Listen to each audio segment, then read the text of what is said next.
My name is Anjala James, and I literally am the worst.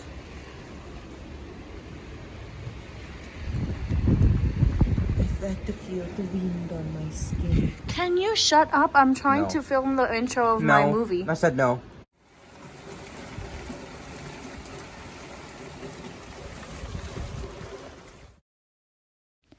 My poetry professor once told me, placing your feet in hot grass for a few minutes in the morning helps cleanse your mind from toxic and negative energy. That if you smile at the sun, it'll sprinkle warm energy enough to make you happy throughout the day. I thought what she was saying was complete bullshit, because how can grass or nature itself bring such happiness? I was quickly proven wrong, since nature has been the number one thing actually keeping me sane during such a shitty time. Have you ever noticed just how much the colors change in the sky when the sun changes? Or what about how pink wildflowers can get? How just one single flower petal contains more pigment than a paint stroke. You probably haven't. You haven't noticed things such as the orange in the sky when the sun is setting, or the little petals and how much color they have. You're probably even thinking I'm talking a bunch of bullshit, which maybe you're right. I could be, because I have been self-isolated for over a month now. So things like that can really affect my mind, so maybe I'm just going crazy. But it's the little things like that that has been actually making me really happy. It's noticing little details like that and just being more present with nature. But besides nature, there are so many things indoors that have been keeping me entertained, preoccupied, and happy during such a sad time. But before I get into that, I should share what has been my exact routine for the past month. I wish I was kidding. I wake up and remember how I wish I could go outside, because I swear I've been dreaming about going outside. I wake up literally 10 minutes before class. I attend the lecture half asleep, and sometimes by accident I completely go to sleep. I brush my teeth, and in the mirror I think to myself, dear fuck, when is this going to end? I take my vitamins, because every day I get so much anxiety over the virus, and I think I'm either going to get it or I give it to my family. I eat something my mom made, and I imagine something delicious, something like a bacon, egg, and cheese sandwich I used to get from the Rock Cafe at Rutgers. Just kidding, Mom, your food's great. I annoy the shit out of my younger brother. Well, it usually turns out he's usually annoying me, and he bullies me, and I deal with it because he's smarter, but we don't tell him that.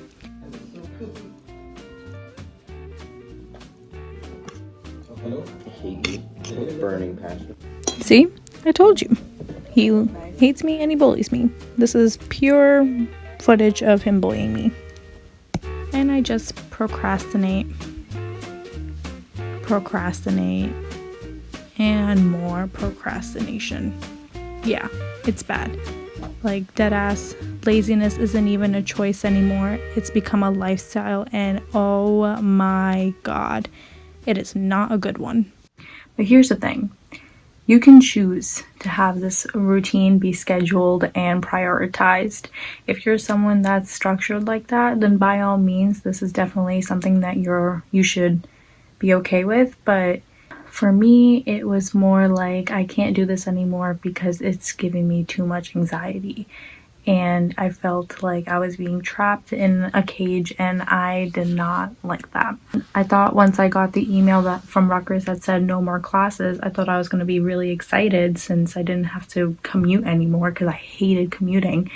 But I've come to know that I was completely wrong, and I kind of miss commuting a lot, and I just miss seeing more people, being outside. Since Rutgers, you have to walk all over the place. But being this routine has actually left me really lonely, since my room is so small, and when I'm shut up in my room and I'm basically doing nothing, I tend to miss talking to people. So I feel very unmotivated, I feel lazy, I feel like time goes by so much slower during a time when we don't even know when we're going to get our real everyday lives back. So I just tend to scroll through old pictures then that reminds me of when I had my old life, like pictures of me going out or anything, and it just ends up making me really sad and emotional, and I don't like to be upset, so I found happiness instead. Happiness to me means taking in every single day with positive energy. I try to do things that make me happy, and I make sure that I had at least one fun thing to reflect on each day. I play Uno with my brother, and I always win, even though he thinks he always wins. I've been using Netflix Party with my friends a lot. That way I can talk to my friends as if we were watching shows together. I help my mom cook dinner when I can and clean dishes. I've tried cooking myself, but it just turns into a huge mess, and my mom just yells at me and tells me to leave. I FaceTime my friends and we just catch up on how our days have been. I've been trying to talk to old friends too, and it's been really, really nice. I've been reading a lot. Yes, folks, reading is still alive and well. I don't like to use technology 24/7, unlike most people in my life, and I haven't had a chance to read a book that I wanted to. There is a difference between reading a book that you like versus reading one that you have to read. So I'm currently getting ready for my interview with Volvo. This is my second interview with them, and I had just joined an internship that I wasn't even really that happy to be a part of, so I'm really, really nervous about this internship and this interview. But yeah, I'm gonna get ready, and I'm so excited to get ready since it gives me an excuse to, like do something and look nice for the first time in I don't even know how long, but yeah, just watch me get ready.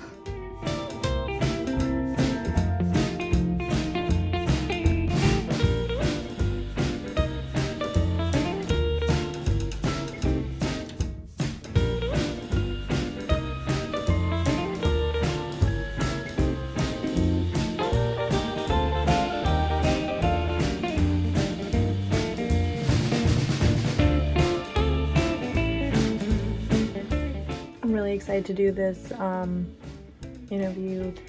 Video interviews are not my favorite thing, not gonna lie, because I'd like to talk to a person rather than just answer a bunch of questions and time limit. I don't know, I hate it. But with everything that's going on, it's the only option I can do, and this girl needs an internship, so we're gonna see. When the semester ended, I thought things would get easier, but I quickly learned that that was not going to be the case.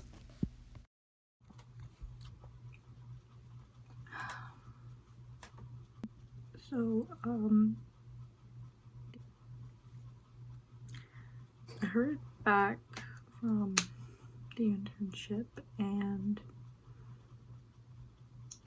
I didn't get it, obviously. Look at me, I'd probably be really happy if I did, but it's been an hour since I found out that I didn't get it, and I'm pretty upset about it, clearly.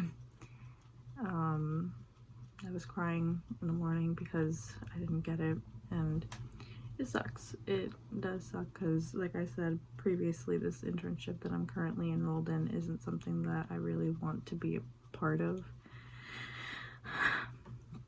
It's not something I really like, but what can you do, I literally woke up and got the email because I've been waiting for this email all like week, and to hear that you didn't get it, it sucks. But I had a conversation with my mom, and she said that maybe it was for the right thing, like not getting it. I had to look at the positives. I don't have to travel for this internship. With the other one, I had to go in the office at least once a week, maybe. But yeah, it just sucks. I really wanted it because it was everything I could have, it was like the perfect internship, not in terms of like, what we could have learned, but it worked with my schedule. It was an HR internship. I had to deal with cars. It was so cool, but my mom's right, and I thought I would share her wisdom to you since she's the wisest woman in the world. She basically said that everything is an opportunity and you need to look at the positives with everything, even when there's negatives that occur. I really don't want to believe it, but I mean, she's right. I can't dwell on it for like months. That'd be stupid of me. I'm not. That'd be really stupid. But she's right. You need to focus on the positives of everything. She's a good person to lean on when things get rough, but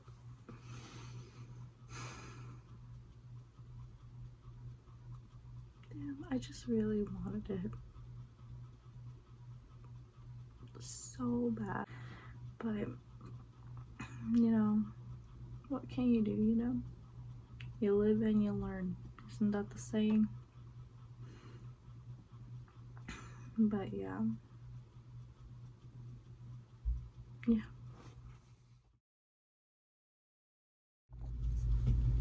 Hi. The past few days have been probably the hardest it's been in a while. Last time I sat here, I was talking about the internship. This time, I'm here to talk about more bad news. A few days ago, my mom had fractured her leg because she was walking up the stairs and she bent her foot and it was swollen and she was not feeling good and she was fainting, and that's when we knew we had to go to the hospital.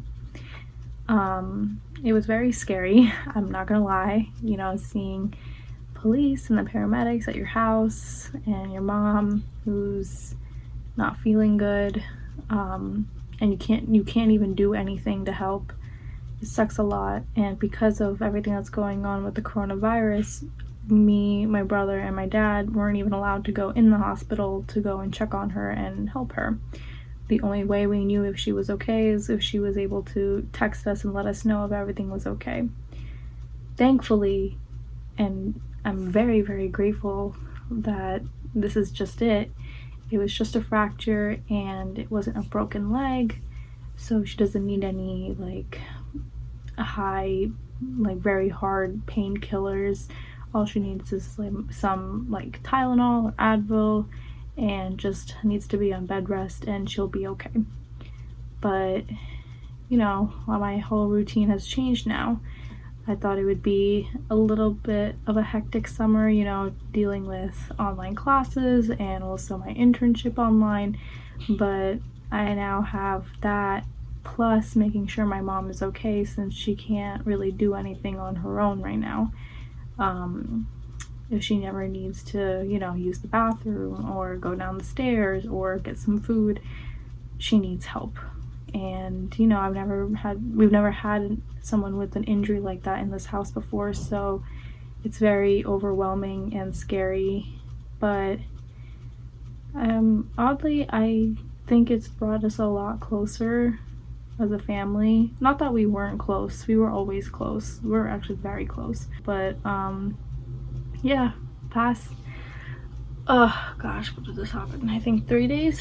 Yeah, the past 3 days have been extremely brutal and rough and full of panic and worry, but you know, we've had time to adjust and, you know, come up with a plan, come up with a good routine, and now we're finally getting used to it.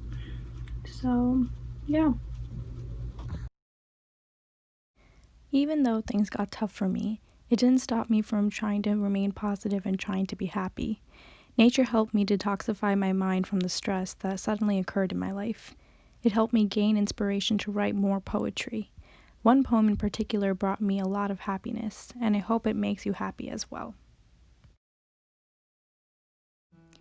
Dear Mr. Sun, Oh, how much I fucking love you.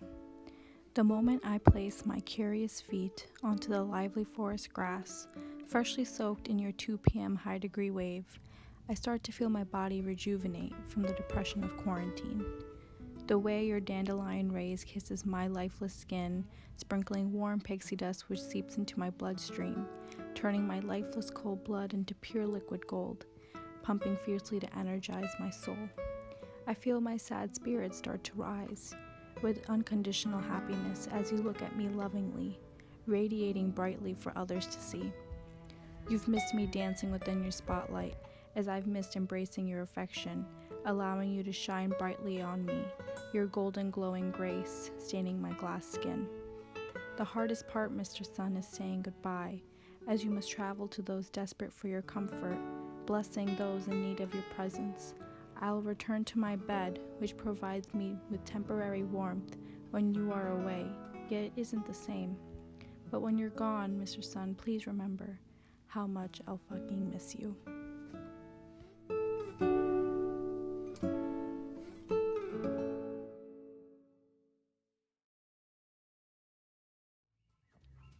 Here's 2019. Okay, as you move down, 2020.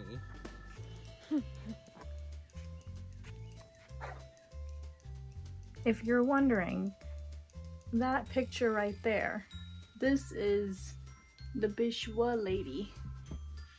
She's an iconic meme for generations to come, and my brother printed it out and put it on my wall for me to forever have.